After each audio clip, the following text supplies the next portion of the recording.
Hey, Dr. Mark, how's it going? Doing great. How about yourself, man? Doing good. I'll just start before we get into this master class. You're looking fit and trim. What you been doing?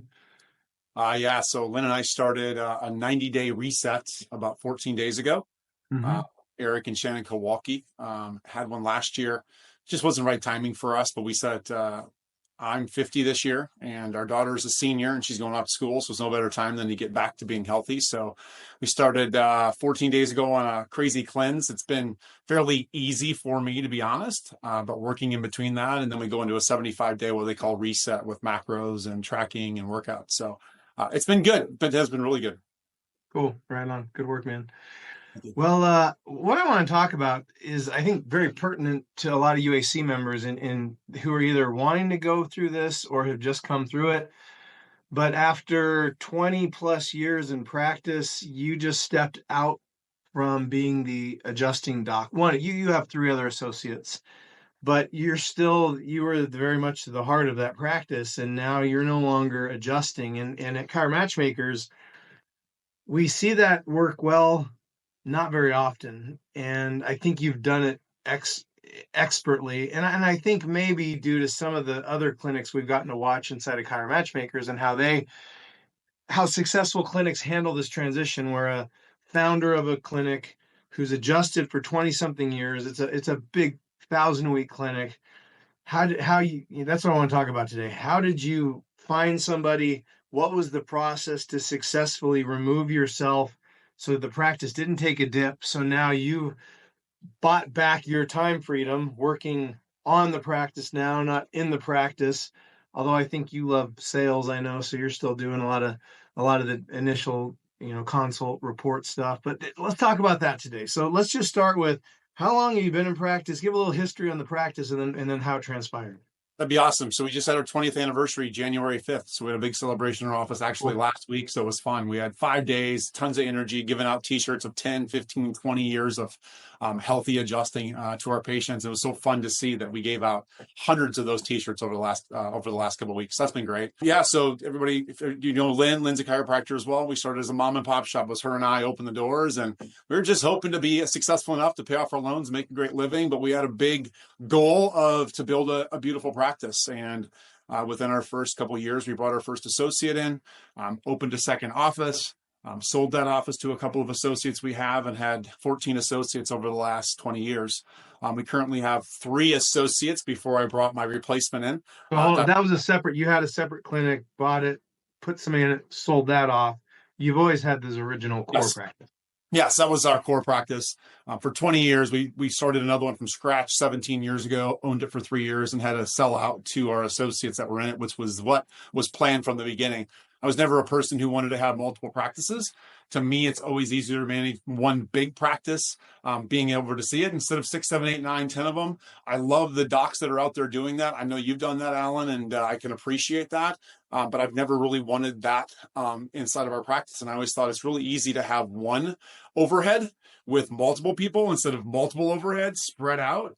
So it's been good for us to have this one large, big practice. So Got it. Dr. Kimber's been with us for 14 years. Dr. Andrew's been with us for 10 years. I'm lucky enough, my son went to chiropractic school. So Dr. Jordan's been with us for 7 years now, which is crazy. It's gone so fast. And then we got to the point we launched a second clinic within our clinic called the Nerve and Disc Centers of the Midwest. And we did that 2 years ago with the intent to have more complicated cases that came into our office. So we had decompression, we added neuropathy, and it's been really good in growth to our practice, been able to see some really awesome results, saving tons of people from surgeries and so forth. But at that point, for the last 7, 8 years, I've only been adjusting in my office on Mondays and Wednesdays because I work in Chiro Matchmakers Tuesdays, Thursdays, and Fridays, and also was in the TRP coaching system as well, coaching clients. So we were able to run a very successful practice. Lynn has an adjustment since our daughter was born, and she's almost 18. So she runs part of the front of the house for the last, multiple years, but she's only there 10 hours a week. So we do have a COO and an office manager. So we've pulled Lynn really out of that over the last Mhm. 3 years. And I know, Alan, you've seen that. And the next iteration was to get me out of the adjustatorium. And believe me, I love adjusting patients. But that next iteration to grow the practice was to pull me out, but the practice run, and that was to bring in a fourth doctor to see the patients I was seeing, and me to go into not only the CEO role, which I was already running, but also I'm doing day ones and day twos on Monday, Wednesdays yet, mostly day twos on our complicated cases, and then handing them off to our doctors. And it's been super successful. It's been really fun to see that iteration in our practice. You mind sharing numbers? Stays inside of UAC. So volume, collections, where's the practice going to be at this year? Like, what do you guys do on a weekly basis? And for annually, what are you projecting for this year? We're anywhere between 925 and 1,025 visits per week. Our annual projection for this year is to push 3 million. We were at about 2.6 last year. Grew this, the chiropractic practice there. Nerve and disc is a DBA because of Stark laws. It's inside of our clinic. So literally we have two front doors. We have a sign for each business over those doors. But I moved into that nerve and disc centers because once again, as we all come out of school 20 years ago, we name it after ourselves. So I named it Mouw Family Chiropractic, right? So all of a sudden, with still the negative equity we have, we put nerve and disc centers up as a DBA, but it really runs as a separate business in our office. Different colored files. All of our spreadsheets are calculated separately. We know exactly what our CVA is on both business expenses on both businesses. There's two credit cards. It really runs as two separate businesses, even though it's under the same roof. So our chiropractic practice last year was 2.2, and then our nerve and disc after 2 years was at 400,000. And I do believe that can push to around 7 this year. 6 is our projection. So 2.4 in the chiropractic and then 6 inside of the nerve and disc center. Yeah. We've set the stage. You've built the successful clinic. You have unwound your wife. I mean, I've been in that position too. I've been on vacation with you and you guys are having to answer phones because, you didn't have the right people in place, which I think was what put you guys over the line. Like, we got to systemize this. So I've watched you put a leadership team in place. And so then the last thing is you still we're adjusting, I think maybe the majority of people, or at least percentage wise, on Monday. I was seeing about 25%. So on Monday, Wednesdays, I was seeing 250 and we were at 1,000. So my other docs were each seeing around 250. So it was really split up evenly in there, which is good. So I run more of a solid line model, which would mean that each one of my associates see and convert their own patients. So they have their own practice within my clinic, even though they're still an employee. So then you decide, all right, I'm going to step out. So talk about how you approached it and why it's been successful. I think the knowledge behind what we've done in Chiro Matchmakers was allowed me to do this the right way, in knowing that there's two types of associates. There are business builders and there are caregivers. And when we approach that process and understanding what's successful in our practice, what I needed is I didn't need somebody else doing a day 1, day 2 closing care plans, because I already have 3 doctors doing that. I needed a doctor that would want to come in and just see patients, because I'm still doing day 1s and day 2s.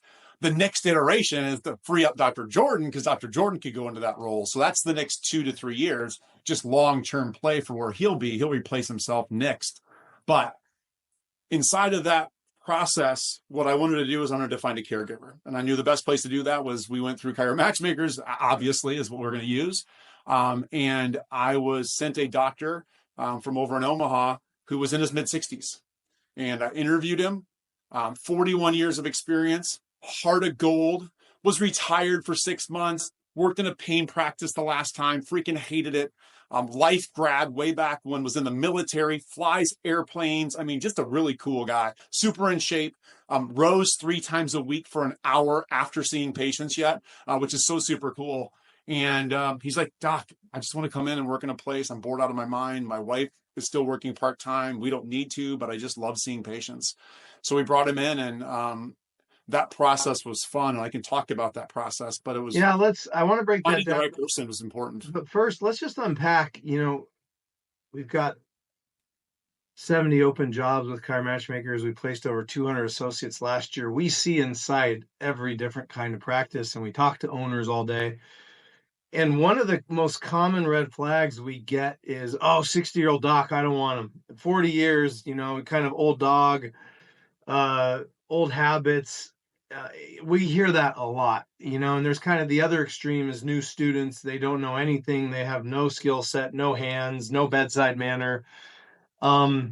but I've always had good success with the seasoned docs myself as well. So just touch on that a little bit. Why, opposite to maybe what most people, I bet when you said 60, some people watching immediately went, ugh, why? Why? I don't want somebody that old. But what's your benefits of hiring somebody that seasoned? Well, I'll start out by saying we've had 14 associates and I'm split 7-7, seven seasoned doctors and seven new doctors. And what you pick your poison, right? There's great things about both. The new doctor coming out of school, the new grad, their powder's clay. The problem is they haven't had 10,000 laps. I said, you need 10,000 adjustments before you know how to really take care of a person and get people adjusted, right? So it's going to take them whatever and how fast your practice is and how many patients the person can see.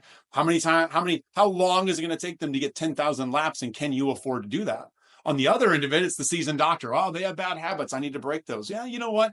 If a person wants to listen, they're a type of caregiver or a doc that really wants to, maybe they've been roughed up. We usually see that in chiro matchmakers, right? Dr. Allen is like, that doctor's been out 5 or 6 years. They open their own practice. They close down. They maybe worked at the joint, something like that. All of a sudden, that doctor comes in and they're just like, man, they're just looking for a beautiful landing spot because they want to take care of people. And that's really what I found with Dr. Mike. He was successful. The interesting story is chiro matchmakers actually sent him to an office about 25 minutes from me in Omaha, a young couple who I know, and we sent them in, and they were upset that we sent an old doctor into them. So Adriana reached out to me. She's like, he doesn't have his Iowa license because I'm on the Iowa side of Omaha. Would you still be interested in talking to him? And I'm like, yes, absolutely. So spoke to him, brought him in, job shadowed. He adjusted me. I mean, hands of gold. And here was the iteration that was important to me, is that every time I grew from myself to the next associate to the next associate, clipping from 300 to 600 to 900 to whatever it was, I could bring a young doctor in because I didn't have the patients there for them to take over. But when I had patients that I had been adjusting for 20 years, and I consider myself a good adjuster, I needed to bring somebody in that had hands to do it. And Yeah. that's the iteration that there's no way I could have brought a doctor in to replace myself that was less than 2 years of experience to see 250 people, boom, from day one, which there's a training process we can talk about. So I needed that old dog to come in to give Yeah. people the benefit of understanding that, wow, I even break him up. He has more experience than me. He's better than I am. He's 41 years in practice. He's going to be awesome. So my established patients knew I wouldn't be sticking them with somebody who was going to be learning on them, but they had the Yeah. confidence that they could get well and stay well with him. Yeah, it's there's a lot to unpack here, and I want to because it you hit a key point. I just want to recap, and that is when you're a seasoned doc who's a really good adjuster, you can't just bring in somebody. You need an A player who matches your skill set because your patients will smell that in a heartbeat. And I want to talk about that transition because so often practices take a dip. People leave. They're not happy about the transition. And that is, I want to unpack. But first, let's talk salary a little bit. We've seen, just to give everybody an industry update at CMM, the Bureau of Labor Statistics puts the average salary at 89,000 around the country, and we find that to be pretty average. But about second quarter last year, the joint bumped up to $100,000 base in most of their markets, and we saw that really quickly ripple through the profession. And by our estimate right now, there's somewhere in the neighborhood of 4 to 5 openings for every one available associate. So there's a supply problem. There's not enough associates, and now you got the joint paying $100,000. And so we've seen that have an impact. What's unique about us is we don't use job boards. We found all the D and F and C players are on job boards. Why do you go on a job board? When you lost your job, or we find the job hoppers tend to be on there. So we have had much better success. Our recruiters all day long are calling, talking to, we I think have the biggest database in the country. We know every state who's an associate, who's an owner. So when we have a job in Iowa, we can pull up and see who all the associates are we've spoken with, and we start running our job in front of them. And the advantage to that is the A players aren't on a job board. They've been head down, bum up for 3, 5, 7 years in a clinic. They're not really looking for a job. They're probably making that average salary of 89,000, maybe 95, maybe 75. So we found right now when we can come along with a price point that's north of 100, you'll get that A player's attention. So it truly is headhunting. We're poaching. But there's this bubble in chiropractic right now because we have the resources and the access to these associates. If the job's good enough, we can pull them out, which is essentially what we did for you. Now, the ROI on this we found needs to be a minimum of three. I prefer 4 to 1. So if you're paying somebody at 105, 110, 115, I pay my docs a 125 base. I just don't want to mess with it. They need to bring back four or $500,000 on the income that they're generating. So do you mind talking? Where did you put the salary at? What are they generating? Give some real world experience to what I just said. Yeah, so he came in, and what I did, I started him at 95,000. And what he does is he has escalators for after he sees a certain number of visits per month, and that is pretty easy to attain.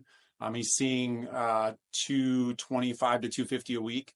What was different from his schedule to mine is he is in Monday, Wednesdays, which I have been for the last 5 or 6, 7 years. He's also in Thursday afternoon and Friday morning. So he's only in really 3 days a week, what I would call 6 shifts or 3 days. He's making 95,000 at 800 visits per week. He then, for every 200 visits over, he gets a $500 bonus. So last year, I A think, month, 800 a month. yeah, I'm sorry, yes, 800 visits a month, each of 200 over 1,000, 1,200, 1,400. So there's a growth and push forward for him to grow and continue to see more patients. Which lies back on me as well as, doing day ones and day twos, because he's seeing most of those patients I'm converting. So he made 103 or 104 last year, and he should be on target to do 110 this year as they continue to grow. And he's ecstatic. And the reason why is because he has a stability, and he's actually living in his best life because he's doing what he loves best, just adjusting and educating patients. He's a true teacher, caregiver, doctor. And something we got to point out is caregivers are motivated. Think engineer or accountant. These are the same profiles. They could have been an accountant in another life. They're detailed people, they're loyal, they're systematic, they're procedural, and they like stability and predictability. So these people like a solid salary. They're not motivated by high-end bonuses like we are. They want stability. We see about we get 4 or 5 times the applicants on jobs with just a good base salary than any kind of combo commission bonus incentive program. So that's worth noting. Now, here's another point. Let's talk about, in the last couple of minutes, the transition, because so often, two things. I think you did it the right way. What's common is you get an owner, they're getting maxed out, so they bring in the new doc, and they want to build up the new doc's clinic next to the owner. And now that you're having to pay north of $100,000 to get a solid A player associate, that sucks. If you're seeing 300 people as the owner and you got an associate over here seeing 25, 50 people, you're trying to grow their clinic and you're paying them 105,000, yet you're still doing most of the work. That's where this gets upside down. What I'm a fan of is when you find a caregiver, I want to put the volume they're expected to be at right out of the gate, because people tend to, their thermostat resets. If they all of a sudden are sitting around only seeing 25, 50 people, they never really do seem to grow it as big as the owner grew it. So I'm a fan of the owner taking all of the adjustments, putting them on the associate right out of the gate. So he's starting at 250, 300 a week. She's starting at that level because that's all they know from day one. And now you just bought back your time freedom, but that transition is what's key. So how did you do that handoff so that you didn't get the complaints of, I've gone to Dr. Mark for 15 years, you're not him? How'd you do that? Yeah, and that's true. It's on calls like you and I have every day. It's the doctor is burnt out, they're overloaded. What they want to do is bring a doc in and either take off on vacation right away and do no training, Yeah. or what they want to do is that I want them to build up the other 300, and it doesn't work that way. You just don't see it ever work. And the reason why is that doc is more of a supporting doc. That's what you want. The doctor who can just build up the next 300 is going to leave you in 2 to 3 years down the road and do their own thing anyway. They're going to left high and dry. So what I did is I brought him in. He actually started with me last February, so he'll be with me a year in February. He spent 90 days literally standing at the table next to me, watching me adjust, educate patients, talking about how I was adjusting them, and doing my notes. And he's 68 years old, just to let you know, in February last year. So he's 69 now, but he's 68 years old, doing my notes, figuring out our systems, procedures, and processes the floor. I didn't do that for 90 days. At that point, he then started to see patients, and we were sharing patients. If I was in a consult room doing an ROF, he'd jump in, see patients. And what I told patients is we were co-caring them. And this was in May. Well, then in June, I was gone for a couple weeks in June and July with vacations and national dance with my daughter. So I let patients know Dr. Mike's going to take great care of you. Before, when we didn't have that and I was gone, my docs, the other three, would have to absorb 250 visits the weeks I was gone. So we couldn't grow because we had to block out their new patient time zones. Now, what that did is that allowed them to keep all their new patient time zones open. Dr. Mike could just see my patients. So then when I ended up getting back at the end of July, I let most patients know that Dr. Mike was going to be their primary care provider. He was going to take great care of them. They had a great experience because they had been adjusted by him a couple times now, and those things stabilized. What was nice, I would say about 10% of patients saw Dr. Mike, but they had seen my other doctors over the years because when I was gone, they would. So we didn't lose any patients, but I did have about 10% of my patients go to the other 2, 3 associates, which was okay. They stayed inside the office, but they had seen them for 10 years when I was gone. So that wasn't Yeah. a big deal. But he absorbed that and it worked out great. Here's what we noticed, Mark, and what I think you applied is we started noticing at Chiro Matchmakers when an owner was pregnant or injured and brought in an associate and they stayed there for about 6 to 8 weeks, just literally look, I can't adjust you physically, but I brought somebody here and I'm going to walk them through everything I do. I'm going to, the listings, you're literally the doc's calling out the listings, the adjustment, what to do. The patient, that confidence gets transferred instead of like just, all right, you're on your own, doc, go figure it out. That's what people didn't like. And so, and you weren't injured, so you just told them, he's helping me here. And so just, but it's that's the part is that's key is you staying there for about almost till you don't need to be, but you're still around. Patients Yeah. don't feel abandoned. They feel like all of your knowledge, they've heard you transmit your knowledge to the associate, oversee the work, so they're confident in the associate. It lifts them up. And then the other key part in this, Mark, that you also touched on, I don't want to skip on, is there's just a trust innately that this doc had confidence that he'd practiced longer than you. And so that's really where that transition works. And then the last thing is recognizing you're the special sauce in that practice. All these owners who've grown these clinics, that's a skill set that's harder to hire for. You can convert people.